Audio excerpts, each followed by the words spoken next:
ഞാൻ അങ്ങയുടെ ചോദ്യത്തിലേക്ക് വരുന്നതിന് മുൻപ് മറ്റു ചില ഇവിടെ പരാമർശിക്കപ്പെട്ട കാര്യങ്ങളോട് പ്രതികരിക്കേണ്ടതായിട്ടുണ്ട്. ഒന്ന്, നേരത്തെ ഞാൻ സൂചിപ്പിച്ച കാര്യത്തെക്കുറിച്ച് അങ്ങ് പരാമർശം നടത്തിയത് അത്രമാത്രം അന്ന് മുഖ്യമന്ത്രിയുടെ പങ്ക് ചർച്ചാ വിഷയമായിരുന്നില്ല എന്നാണ്. അത് ശരിയല്ല എന്നാണ് എനിക്ക് തോന്നുന്നത്. കാരണം മുഖ്യമന്ത്രി അന്ന് ഉപയോഗിച്ചിരുന്ന ഫോണിൽ നിന്നും ആയിരക്കണക്കിന് തവണ ഫോൺ ചെയ്തതുൾപ്പെടെ ഈ കുറ്റവാളിയുമായി അന്ന് പ്രതിയുമായി സംസാരിച്ചത് ഉൾപ്പെടെയുള്ള കാര്യങ്ങളുടെ പശ്ചാത്തലത്തിലാണ് അന്ന് ആ ആരോപണങ്ങളും വിമർശനങ്ങളും ഉയർന്നു വന്നത്. മറ്റൊന്ന്, താങ്കളുടെ ഒരു പരാമർശം, അത് ഭാഷാപരമായി ഒരു ചെറിയ പെശകുണ്ട്. മുഖ്യമന്ത്രിയോട് പറഞ്ഞിട്ടുണ്ട് നിയമനത്തെക്കുറിച്ച് എന്നങ്ങ് പറഞ്ഞു. അങ്ങനെയല്ല ഞാൻ മനസ്സിലാക്കുന്നത്. മുഖ്യമന്ത്രിയോട് പറയാമെന്ന് പറഞ്ഞിട്ടുണ്ട്. രണ്ടും തമ്മിൽ വലിയ വ്യത്യാസമുണ്ടല്ലോ. മുഖ്യമന്ത്രിയോട് പറഞ്ഞു എന്ന സ്ഥിരീകരണം മൊഴിയിൽ എവിടെയും ഉള്ളതായിട്ട് ഞാൻ കാണുന്നില്ല, ഞാൻ മനസ്സിലാക്കിയിട്ടില്ല. അപ്പോൾ മറിച്ച് പറയുമ്പോൾ തെറ്റായ മുഖ്യമന്ത്രിയുടെ അറിവോടുകൂടിയാണ് മറ്റൊന്ന് ശരിയായി എന്നും പറയുന്നുണ്ട്. ക്ലിയർ ആയിട്ട് അവർ പറയുന്നതും ആ മൊഴിയിലുണ്ട്. സ്വപ്നയുടെ മൊഴിയാണ് ഇദ്ദേഹം പറയുന്നതാണ്.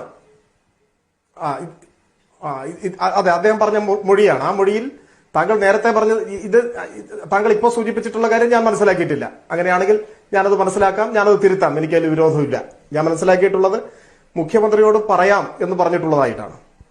മറ്റൊന്ന്, താങ്കൾ ശരിയായി ചൂണ്ടിക്കാണിച്ചതുപോലെ ജോപ്പൻ അത് രാഷ്ട്രീയ നിയമനമാണ്. രാഷ്ട്രീയ നിയമനത്തിന്റെ ഉത്തരവാദിത്വം സ്വാഭാവികമായി പൂർണ്ണമായി ഏറ്റെടുക്കേണ്ടതായി വരുമല്ലോ, പൂർണ്ണമായി ഏറ്റെടുക്കേണ്ടതായിട്ട് വരും. അതിനെ സംബന്ധിച്ച് കേന്ദ്ര സർവീസിനെ കുറിച്ചൊക്കെ പറഞ്ഞപ്പോൾ UDF പ്രതിനിധി ഇവിടെ പറയുണ്ടായി, അദ്ദേഹത്തിന് IAS കൺഫർ ചെയ്ത് കിട്ടിയത് ഉൾപ്പെടെയുള്ള കാര്യങ്ങളെ കുറിച്ച് ഇവിടെ പരാമർശിച്ചു. അത് കേൾക്കുമ്പോൾ ചർച്ച കേൾക്കുന്നവരുടെ മനസ്സിലുണ്ടാവാനിടയുള്ള തെറ്റിദ്ധാരണ LDF എന്തോ ഇഷ്ടം കൊണ്ട് ഇദ്ദേഹത്തെ IAS ഒക്കെ നേടിക്കൊടുത്തുവെന്നാണ്. അദ്ദേഹത്തിന് IAS ലഭിക്കുന്നത് 95-ലാണ്. അത് UDF ഗവൺമെന്റിന്റെ കാലത്താണ്. അവർ സമർപ്പിച്ച ലിസ്റ്റിന്റെ അടിസ്ഥാനത്തിലാണ്. അപ്പൊ എല്ലാം പറഞ്ഞു പോകുന്ന കൂട്ടത്തിൽ തെറ്റിദ്ധാരണക്കിടയാക്കാവുന്ന പ്രയോഗങ്ങൾ പറഞ്ഞു പോകുന്നത് ശരിയല്ല.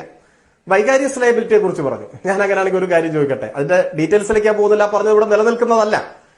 ഇപ്പോ ഒരു മുൻ സെക്രട്ടറി ജയിലിൽ കിടന്നല്ലോ കുറച്ചുനാൾ മുമ്പ് ഇവിടെ, നിങ്ങളുടെ ഭരണകാലത്തുള്ള ഒരു മുൻ സെക്രട്ടറി. അപ്പൊ അതിലെ വൈകാരിയസ് ലയബിലിറ്റിയെ കുറിച്ച് നമുക്കൊന്ന് ചർച്ച ചെയ്താലോ? അതിന്റെ അടിസ്ഥാനത്തിൽ ഇപ്പോൾ ഒരു ഉറച്ച സംസാരം UDF പ്രതിനിധി നേരത്തെ പറഞ്ഞതിന്റെ തുടർച്ചയായിട്ട് ഇപ്പൊ നടത്തുവോ എന്ന് ഞാൻ കാത്തിരിക്കുകയാണ്. മറ്റൊന്ന്, ഈ വൈകാരിയസ് ലയബിലിറ്റി ഉൾപ്പെടെയുള്ള കാര്യങ്ങൾ പറയുമ്പോഴും ഈ സെക്രട്ടറി ചെയ്ത കാര്യത്തിന് മുഖ്യമന്ത്രി ഉത്തരവാദിയാണ് എന്ന് പറയുമ്പോഴും മുഖ്യമന്ത്രിയുടെ നിർദ്ദേശാനുസരണം ചെയ്ത ഒരു കാര്യമാണോ? ഒന്ന്. രണ്ട്, ഭരണനിർവഹണത്തിന്റെ ഭാഗമായി സർക്കാർ നയം നടപ്പാക്കുന്നതിന്റെ ഭാഗമായി ചെയ്തിട്ടുള്ള ഒരു കാര്യമാണോ? ഒരു സിവിൽ സർവീസ് ഉദ്യോഗസ്ഥൻ വ്യക്തിപരമായി ഒരു കുറ്റകൃത്യത്തിൽ പങ്കാളിയായാൽ, ആയോ എന്നുള്ളത് കോടതി തീരുമാനിക്കട്ടെ, ആയാൽ അതിന് മുഖ്യമന്ത്രി ഉത്തരവാദിയാണ് എന്ന് പറയുന്നത് പോലെയല്ല UDF ഗവൺമെന്റിന്റെ കാലത്തെ മുഖ്യമന്ത്രിക്കെതിരെ അദ്ദേഹത്തിന് നേരെയാണ് ആരോപണം. എല്ലാ ആരോപണവും അദ്ദേഹത്തിന് നേരെയായിരുന്നു. ഞാൻ ഒരിക്കൽ കൂടി ആവർത്തിച്ചു എന്ന് മാത്രം. മറ്റൊരു കാര്യം എനിക്ക് സൂചിപ്പിക്കാനുള്ളത്, ഇവിടെ ബഹുമാന്യനായ രാഷ്ട്രീയ നിരീക്ഷകൻ TT കൃഷ്ണമാചാരിയുടെ ഉദാഹരണം ഇവിടെ പറഞ്ഞു. ഞാനത് കൗതുകത്തോടു കൂടി കേൾക്കുകയായിരുന്നു. ഏതായിരുന്നാലും ഒരു മന്ത്രിയുടെ രാജിയെ സംബന്ധിച്ചും ഒരു ആരോപണത്തെക്കുറിച്ചുമുള്ള ഉദാഹരണത്തിന് 62 വർഷം പുറകിലോട്ട് പോയിട്ടാണ് അദ്ദേഹം മറുപടി പറഞ്ഞത്. അതിനുശേഷമുള്ള ഒരു ഉദാഹരണം പറയാത്തത് എന്ത് എന്നത് എനിക്കൊരു കൗതുകം. പക്ഷെ അത് മാത്രമല്ല വിഷയം. കൃഷ്ണമാചാരി എന്തിനാണ് രാജിവെച്ചത്? അദ്ദേഹം കൃഷ്ണമാചാരിയുടെ രാജിയെ മഹത്വവൽക്കരിക്കുകയാണ് ചെയ്തത്. അത് ഞാൻ എല്ലാ പരസ്പര ബഹുമാനവും നിലനിർത്തി പറയട്ടെ, അത് പ്രേക്ഷകരെ തെറ്റിദ്ധരിപ്പിക്കലാണ്. കൃഷ്ണമാചാരി രാജിവെക്കേണ്ടി വന്നത് പാർലമെന്റിനെ തെറ്റിദ്ധരിപ്പിച്ചതിനാണ്. ഇന്ത്യൻ പാർലമെന്റിനെ ഒരു മന്ത്രി തെറ്റിദ്ധരിപ്പിച്ചാൽ അതിന്റെ ഗൗരവം എത്ര വലുതാണ്? അദ്ദേഹത്തിന് മന്ത്രിയായിട്ട് തുടരാൻ സാധിക്കുമോ? ഞാൻ അങ്ങയുടെ ശ്രദ്ധയിലേക്ക് കൊണ്ടുവരുന്നു. Supplementary question by Feroze Gandhi. എന്തായിരുന്നു ഫിറോസ് ഗാന്ധിയുടെ ചോദ്യം? May I know whether it is a fact that a few months ago shares were purchased at the higher price than the market of those very shares on that particular day? ഇതാണ് ചോദ്യം. അതിന് കൃഷ്ണമാചാരിയുടെ മറുപടി എന്തായിരുന്നു പാർലമെന്റിൽ?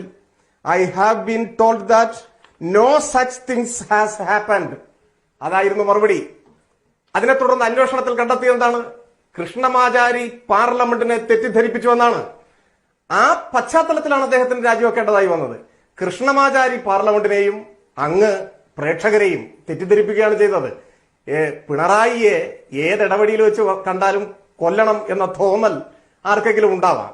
പക്ഷെ ആ വിരോധം, വ്യക്തിപരമായ വിരോധം രാഷ്ട്രീയ ദർശനമായി കാഴ്ചപ്പാടായി രൂപപ്പെടുന്നത് നമ്മളെ വല്ലാതെ വഴിതെറ്റിക്കും എന്ന് സൂചിപ്പിക്കാൻ മാത്രം ഞാൻ ഈ അവസരം ഉപയോഗപ്പെടുത്തുകയാണ്. ഇനി അവതാരകൻ നേരിട്ട് എന്നോട് ചോദിച്ചിട്ടുള്ള കാര്യങ്ങൾ ഞാൻ ഇപ്പോഴും പറയുന്നു.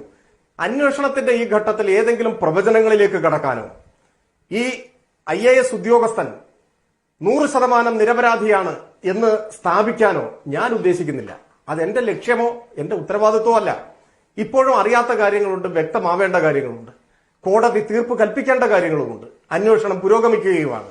പക്ഷെ ഈ സമയത്ത് പുറത്തു വരുന്ന ചില കാര്യങ്ങളിലെ ചില വാർത്തകൾ, ചില സംഭവങ്ങൾ കാണുമ്പോൾ അത് എന്താണ് ഇങ്ങനെ എന്ന തോന്നൽ ജനങ്ങളുടെ ഇടയിലുണ്ടാവും. അത് മാത്രമേ ഞാൻ പറയാൻ ആഗ്രഹിക്കുന്നുള്ളൂ. അതിലൊന്ന്, അങ്ങയുടെ ചോദ്യത്തിന്റെ തന്നെ ഭാഗമായി പറയുന്നു, ഒക്ടോബർ 15 അദ്ദേഹത്തിന്റെ മൊഴിയിൽ കസ്റ്റംസ് ഉദ്യോഗസ്ഥനെ വിളിച്ചതായി ഇദ്ദേഹം സമ്മതിക്കുന്നു എന്ന് പറയുന്നു.